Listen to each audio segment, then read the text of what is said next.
యుద్ధం యుద్ధం మొదలు పెడితే ముగించేదాకా నరకుడే. జస్ట్ స్మైలింగ్ ద్వారా శత్రువులను జయించడం ఎలా? చిరునవ్వు చిందించు, శత్రువులను జయించు. Psychological facts today topic.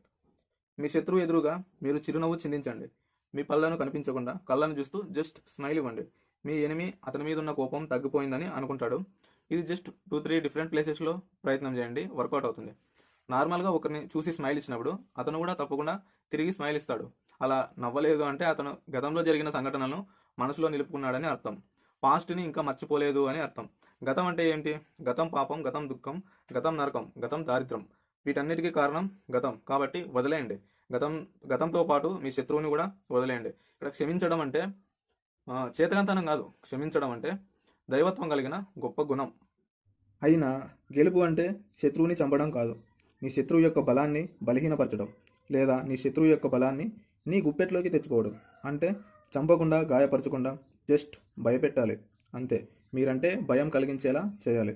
ఒకటి మాత్రం నిజం, బలం కంటే బుద్ధి చాలా శక్తివంతమైనది. బుద్ధి బలంతో కొడితే తరతరాలు తలదించుకోవాలి.